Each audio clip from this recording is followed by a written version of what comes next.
এই তোমার একটা শাড়ি দাও না আমাকে, আমি আমার বাপের বাড়িতে পরে যাব, এসে আবার দিয়ে দিব। হ্যাঁ অবশ্যই ভাবি, কেন না। আচ্ছা আমি যাচ্ছি, তুমি তাহলে বের করে নিয়ে আসো। আচ্ছা ভাবি, আমি দিয়ে আসবো রুমে। ভাবি তো এই শাড়িটা একদিন খুব পছন্দ করেছিল, শাড়ি এটাই দি। তুইও কি যাচ্ছিস নাকি বউর সাথে বউর বাপের বাড়িতে? আমি যাচ্ছি না তো। ভাবি ভাবির বাবার বাড়িতে যাবে তো, তাই আমার কাছ থেকে একটা শাড়ি খুঁজছিল দেওয়ার জন্য। তুই যে তোর শাড়িটা দিয়ে দিলে, তুই কি জানিস সে বাপের বাড়ি থেকে কতদিন থেকে আসবে? বাদ দাও না ভাবি, জয়দিনই থাকুক না কেন, সমস্যা কি, একটাই তো শাড়ি মাত্র, নিয়ে আসবে। বৌমা, এই শাড়িটা তুমি পরে যাও না। কেন আম্মা? তোমার বিষয়টা হচ্ছে যে আমার মেয়েকে শাড়িটা তার শাশুড়ি কিনে দিয়েছে, তুমি যদি এটা পরো, শাশুড়ি যদি জানতে পারে তখন আমাদেরকে অসম্মান করবে, আমার মেয়েকে ছোট করে কথা বলবে। আমার কাছ থেকে তো সবসময় বস্তা পুরাই পুরাই নিছেন, এখন আমি একটা শাড়ি চেয়ে নিলাম দেখে আপনার মেয়েরা তো সমস্যা হয়ে গেল। ঠিক আছে, লাগবে না আমার এই শাড়ি। এই নাও তোমার শাড়ি। কি হয়েছে ভাবি, আপনি এইভাবে বলতেছেন যে?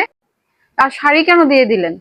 আজকে থেকে তোমার আমার মধ্যে দেওয়া নেওয়ার সব ধরনের সম্পর্ক শেষ। সামান্য একটা শাড়ি নিয়েছি, তাতে তোমার তো সহ্য হচ্ছে না, তাহলে আমি এত বছর ধরে যে এতগুলো জিনিস দিয়ে আসলাম, আমার কাছে কেমন লাগে?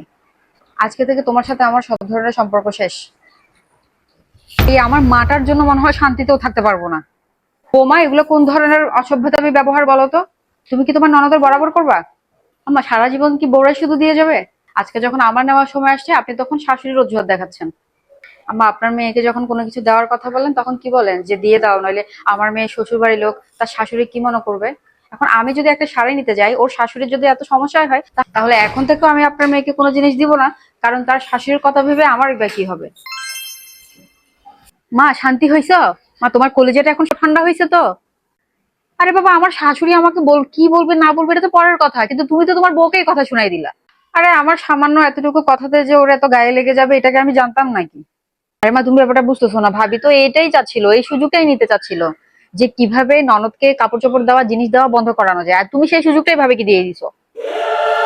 আমার ননদিনই তুমি ঠিকই বুঝতে পেরেছো, আর আমার শাশুড়ি তো তোমার শাশুড়ির বাহানা দেখিয়ে আমার কাছ থেকে অনেক শাড়ি আদায় করে নিয়েছে। আর না, আমি একটা শাড়ি নিলে যদি তোমার শাশুড়ির তো সমস্যা হয়, তাহলে আমি কেন আমার শাড়ি দিতে যাব?